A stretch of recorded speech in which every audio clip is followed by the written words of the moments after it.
I am Curran Bhatia. Welcome to Madison Square Garden. We are here previewing June 14th. It's going down. Richardson Hitchins defending his belt at 140 pounds. He's taking on the hungry George Kambosos. We are going to speak to both men, get you ready for this big matchup. Let's get to it. Curran Bhatia here with the champ, Richardson Hitchins. Richardson, we know you're defending the belt. We see it here. It's a homecoming, June 14th. You're going to be in action, Madison Square Garden versus George Kambosos.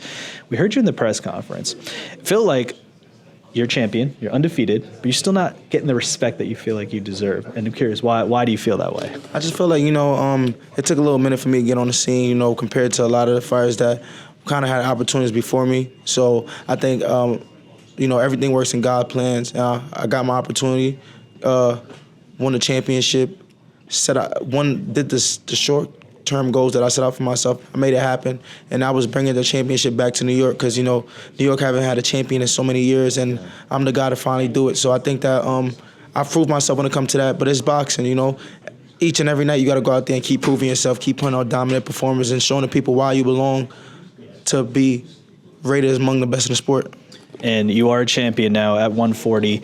We know you got Kambosos coming up, but you are not someone who's shy about taking on the best of the best. And I've heard you call out names like Teofimo Lopez. You saw Devin Haney in action. I'm curious, what were your thoughts on the Times Square card there? Devin Haney was in action. What were your thoughts of Devin Haney's fight? Devin Haney fight specifically, I think he probably could have did a little bit more to not reach as much criticism. But in the art of war, you make battle as easy as possible, and that's what he did. He made battle as easy as possible, and it was an easy victory, so congrats to him.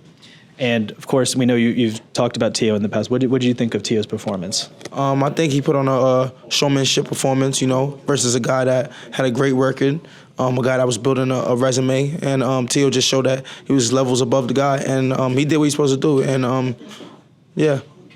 This fight on June 14th, you're born in Brooklyn, you're representing New York. We know Kambosos from the other side of the world, even though he's training in Montreal, but the home court advantage here. We know it's big time in New York right now. They got the Knicks doing what they're doing. It's a lot of really good energy. How important is that home court advantage for you? It's not important at all. In the ring, it's me and my opponent by myself.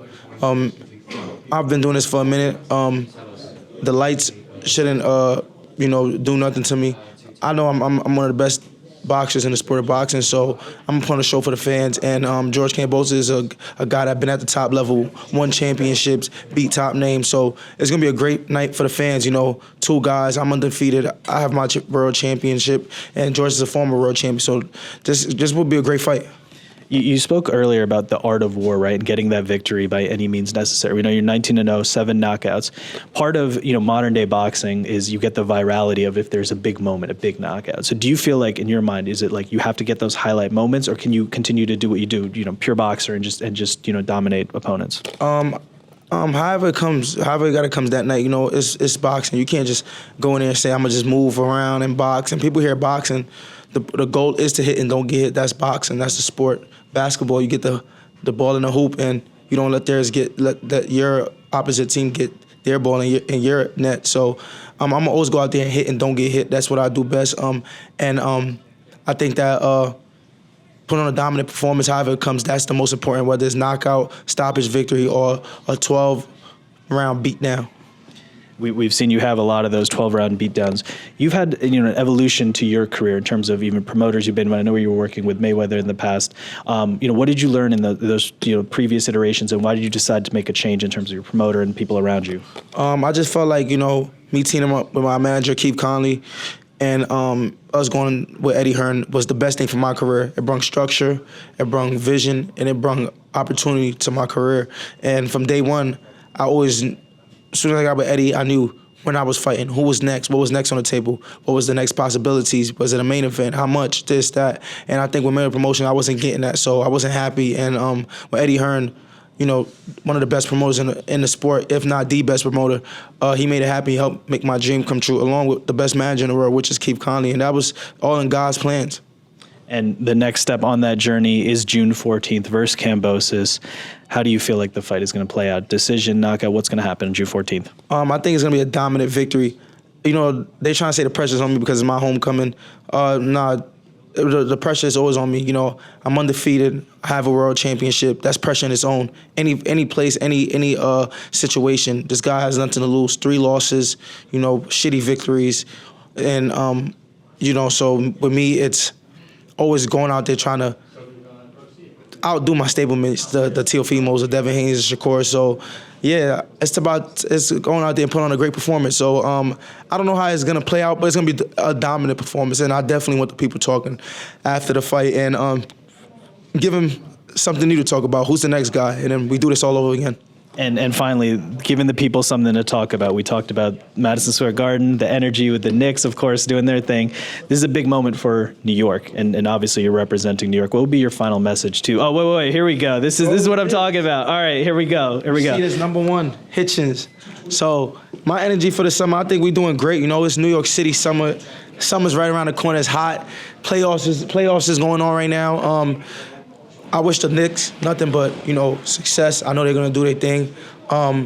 Representing New York, you know, New York need that. We need that. We need a champion in boxing. We need the Knicks, you know, showing off and represent the city. I think it's just what a time to be alive. That's what I could say. You know, if you ain't a New Yorker right now, I don't know what to tell you.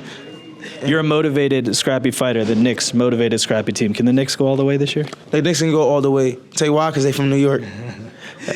There you have it. Richardson Hitchins. Next stop, George Kambosos at Madison Square Garden, June 14th. Thank you so much for the time. Yes, sir. Thank you. Appreciate you. Curran Bhatia here with George Kambosos. We're in Madison Square Garden. Coming up June 14th, you got a big test against Richardson Hitchins. It's also going to be your birthday, I believe, June 14th, so it's a big day overall. We're here. This is the Mecca of boxing. Big moment for you.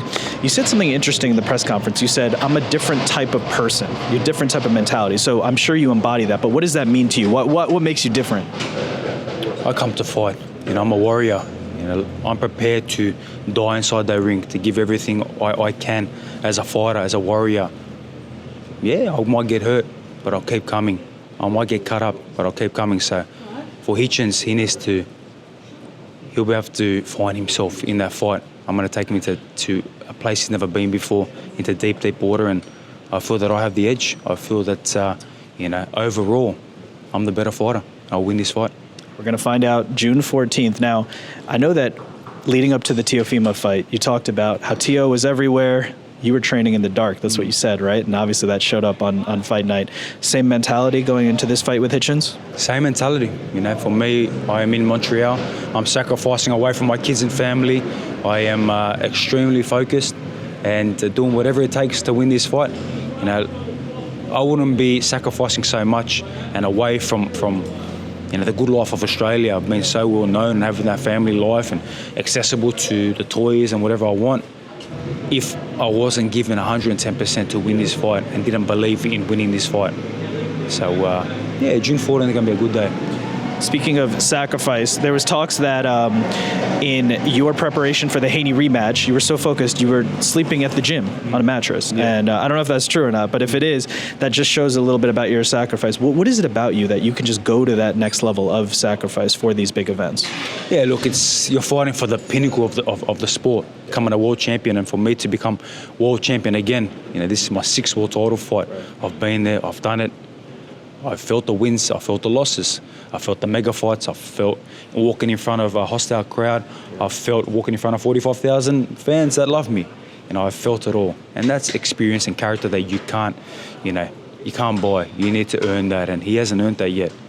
He is trying to build that. Yeah. But he has not seen that, felt it, and now he's the champion. Let him enjoy it. The lights, the bright lights, the show. But again, I feel like this is the Kambosos show. You know, I walk in and, you know, everyone wants to talk to me and everyone's excited to, you know, see how I'm thinking, how I'm feeling in this fight. So, yeah, this is going to be a great fight. Like I said, I'm doing everything I can to win this fight, and I will be victorious. You are 31 years old. You'll be 32 on fight night. We know that this is a world championship opportunity. You've faced some of the best in the sport. How big is this in terms of everything else you've done? You fought Haney twice, Teofimo, of course, Lomachenko. Yeah. I mean, where does this rank? Because this is a world title opportunity for you at age 32. Yeah, this will be very big. You know, this victory will be huge for my career, for my legacy, for what I've been doing throughout my whole boxing life, what I've gone, the ups and downs, the wins, the losses. This will be, you know, huge. And You know, I truly believe this is the right timing. Patience and confidence is what gives me that edge and that victory. So, yeah, it puts a nice cherry on my boxing career, and then we'll see after that. Speaking of your previous opponents, we mentioned Teofimo Lopez and Devin Haney. They were both in action in Times Square, and I'm sure you were an interested observer. What were your thoughts on their performances? Let's move a little bit this way as we're backstage here in Madison Square Garden. What were your thoughts on their performances? I'm sure you watched their fights, Devin Haney and Teofimo in separate fights. What were your thoughts? Look, I think Haney needed that confidence kind of fight. You know, it was a good move to fight a guy like Ramirez. Ramirez got a tremendous amount of respect for him, but I feel like, yeah, he's been around a long time, and you could see it. He was really stuck. You know, he didn't really go for it. And Haney needed that confidence. He needed that kind of fight. Yeah, is there still that trauma from what happened? Yeah, of course. You know, fighters, it's always hard to bounce back. But I think we'll see a better Devin in the next return, and he won the fight. Not like he was a close fight or he lost it. He won the fight. Lopez, yeah, he looked good. Was there still a lot of holes there? I see them. I think you cannot give a guy like that any confidence. You cannot let that guy dictate the pace. You got to fight him at your pace and take away that confidence. So, yeah, he did good. But I think Barbosa too had such a busy fight after fight after fight. That might have played a little bit of a part too, but no, credit to Tio. And look, I'm never a hater. As much as there's bad blood between us, respect, good win. You took away his confidence in round one of that fight between you and Tio. Afterwards, we know that the situation came up in terms of the medical concerns that he had. Do you? Well, that was my question. Do you want a rematch with Tio at some point down the line? I don't know him anything. If the world wants it, and you know the right opportunity is there, of course. But I don't know. I owe him anything. For me, I'm only focused on one person, one man right now, and that's Hitchins. I could never overlook anybody. Let Hitchins overlook me, and let him talk about Lopez and Haney and Garcia and all these other guys that he's going to fight. For now, I'll focus on him. And final question for you. June 14th, it's going down versus Hitchins. You're flying across the world. I know you're training in Montreal, so it's still, acclimated to this time zone, but this is obviously a big opportunity. You're going to his hometown here. Your final prediction, how does it play out June 14th? Victory. Victory, by any means. George Kambosos, best of luck June 14th. Thank you so much. My pleasure. Thank you so much. Appreciate you. And we are signing off from Madison Square Garden, New York City. It's going down. Richardson Hitchins defending his belt versus George Kambosos. It's all going down June 14th. Look out for the fight. Thank you so much for listening to our interviews. I am Curran Bhatia. See you next time.